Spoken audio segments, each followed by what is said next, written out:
Меня зовут Роман, я родом из Алчевска, Луганской Народной Республики. Я видел все перемены в Украине, я видел этот хаос. Я не смог оставаться в стороне. Я хочу рассказать вам все, через что мне пришлось пройти, и всю правду об этом.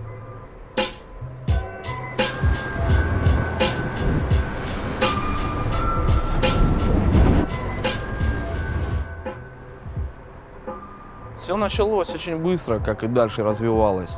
И одним февральским утром после своего дня рождения я проснулся, включил телевизор и был крайне удивлен. Я понял, что я проснулся в другой стране.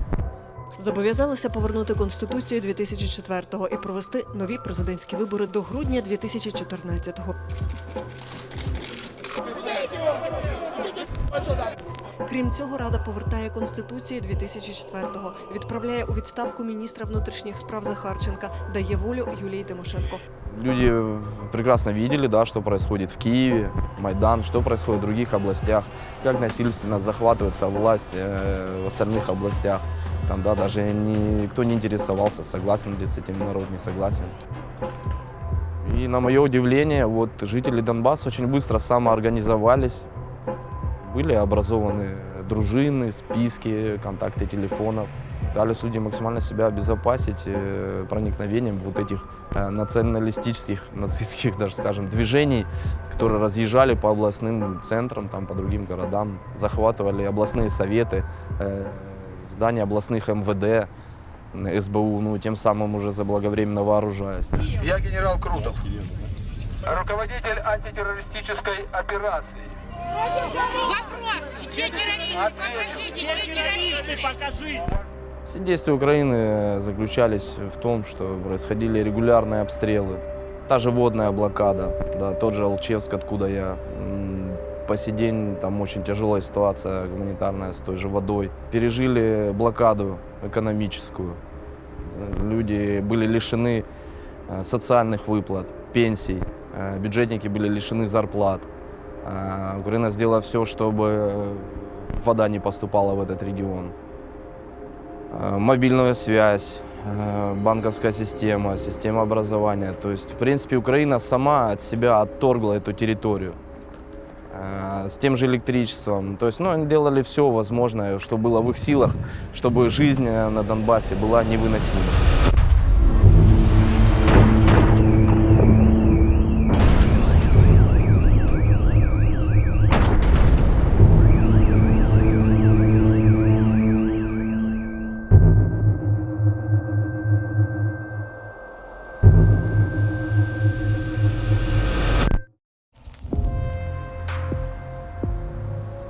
Мы в Алчевске, это мой любимый город.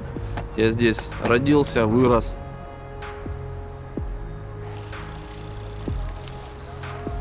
Это самый центр. Здесь и начались все народные выступления, недовольство, когда произошел переворот. Вот эта вся площадь была заполнена людьми, здесь была импровизированная сцена. Когда в Луганске было взято под контроль здание СБУ, в марте месяце от моего товарища поступил мне звонок. Он мне рассказал о том, что произошло, что взято под контроль здание СБУ, но его необходимо удерживать. Он предложил принять в этом участие, помочь в обороне. Как бы именно оттуда и формировалась ЛНР. Алло, привет. Привет. Новости слышал? Да, недавно узнал про избушку. Не верится даже. Да, на удивление, все легко прошло. Людей очень много и постоянно прибывают. Нам надо удержать здание избушки. Палками. Да тут полно железа. Нужно как можно больше людей, чтобы удерживать все по периметру. Если можешь, приезжай. И своих подтягивай, нам нужно продержаться, пока не придет помощь. Я понял. Утром буду. Своих обзвоню. Держи там в курсе. Я вас встречу. Удачи нам. Договорились. Удачи. Когда приехали на место, были очень удивлены. Там было огромное количество людей. Выстраивались баррикады, формировались пункты приема пищи. Люди свозили туда продукты, там кто что мог, кто какие строительные материалы. Из бордюров также выкладывались преграды для обороны здания СБУ. Ну, то есть именно в этот момент все народное движение вот приобрело такую массовость и какой-то единый порыв. Все объединились в общих усилиях. То есть стоял выбор: либо покинуть свой дом, свою территорию, ну, либо остаться и попытаться отстоять и защитить. Ну, я сделал второй выбор. Я остался и принял все возможное, чтобы отстоять, защитить свою территорию, свой дом, своих близких.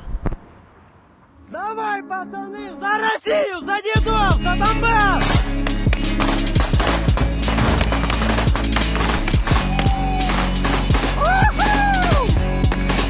Оба, порвем всех, нахуй!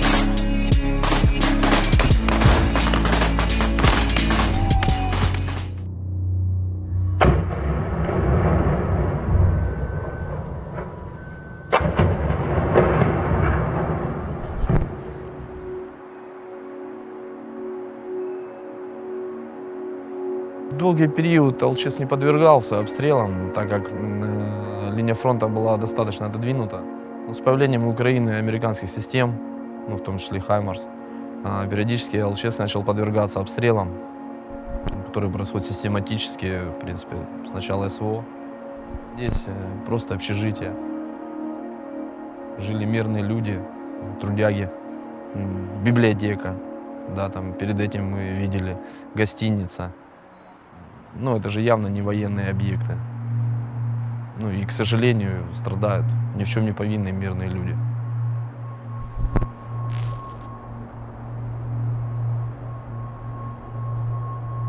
Ну и, конечно же, я прекрасно понимаю, что, ну, и убедился в собственном опыте, что в рядах ну, там, украинской армии, конечно же, люди в большинстве своем, которые именно контрактники, я уверен, точно знаю, что они тоже не горели желанием воевать с собственным народом.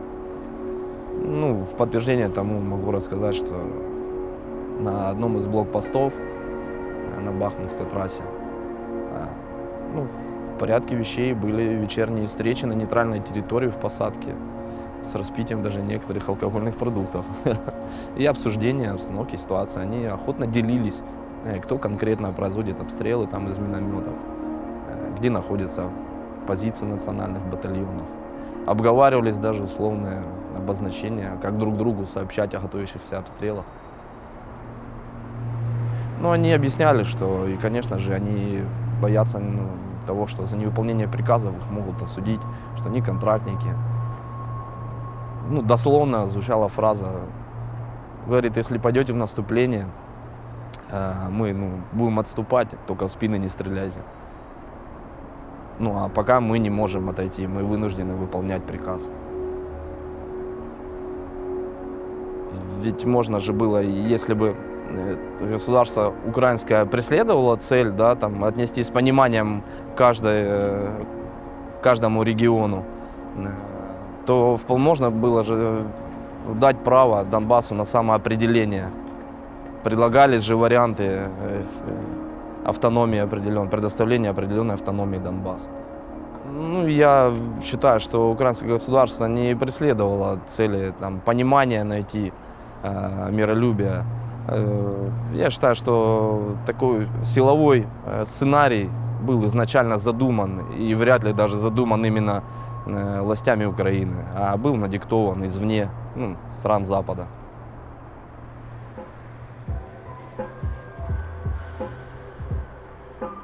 В Москве я вынужден был столкнуться с тем, что мне попались неординарные соседи в месте проживания.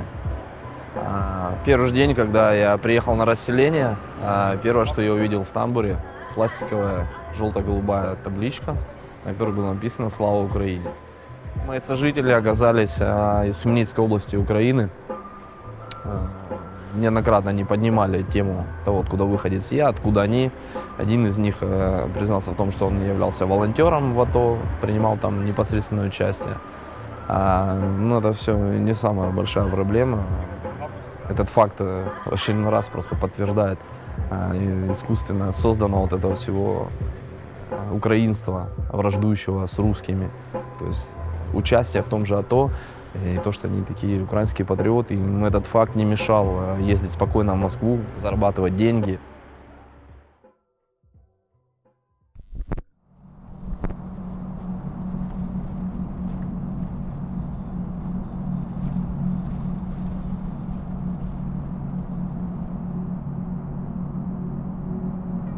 Мы находимся в городе Мариуполе, Донецкой Народной Республики.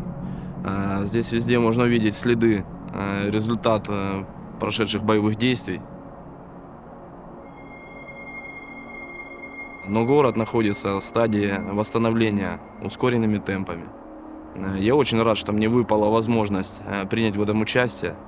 Я считаю, что созидать и создавать гораздо лучше, чем разрушать и нести хаос.